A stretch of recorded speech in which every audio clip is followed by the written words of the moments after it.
Alright, here we go. Little bit of a test because I've not done this before, so I am hoping that everything is recording. Just a bit of a change in format as we are getting prepared for tonight's game. Now this is going to be session 14 of the Fenris campaign, and we are just entering kind of part 2 of the story.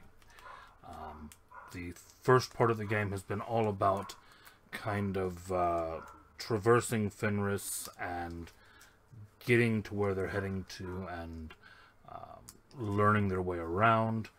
They've now actually reached the cavern cities, the underground cities at the base of the Fang. And this next part of the campaign is going to be a very much dungeon-based adventure.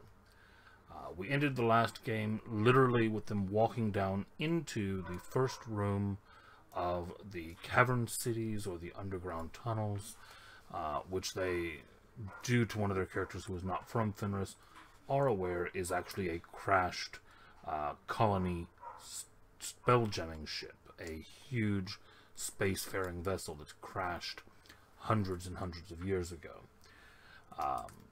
So that does mean that there are certain things about the dungeon which will be predictable. It does mean that there are ways that they could circumnavigate large portions of this dungeon, because it was a ship. That means that there are certain ways to progress downwards quite easily.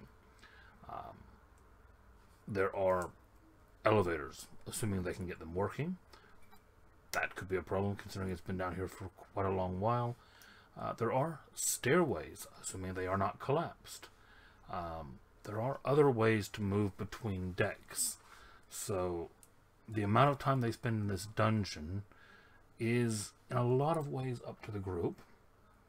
That also means, though, that the less time they spend in the dungeon, the less prepared they're going to be for whatever waits for them at the bottom. So that is going to be a choice that they have to make. There is definitely a scenario where they could make their way in, find their way to the lifts or the stairway or another place I'm not going to name yet, and immediately say, look, we're going to go all the way down to the bottom. We're not stopping anywhere else in between. We're just going to head down. They could, in theory, reach the end of this dungeon tonight. And this is a 10-level, huge dungeon. They could bypass 99% of it and cut straight to the end. I don't think they're going to want to. There's also the possibility that they cut to the end, get down there, see what's waiting, and then decide they're going to go back up. Because there are things along the way that will help them when they reach the bottom. There are also things along the way that will kill them before they reach the bottom. I'm more hoping they run into those than the others. But that's what we're looking at tonight. Now, unfortunately, this will also be Taylor's last game with us for a while.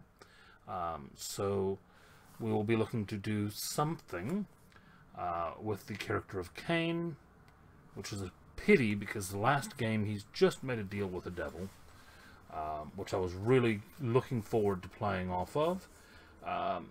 But unfortunately, sometimes real life has to come first, so he's going to be going away for a while.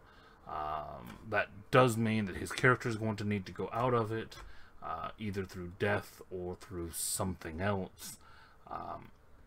Obviously, I've not planned his death, but depending on where they go into, there are a few things that they could run into tonight that could end in his death.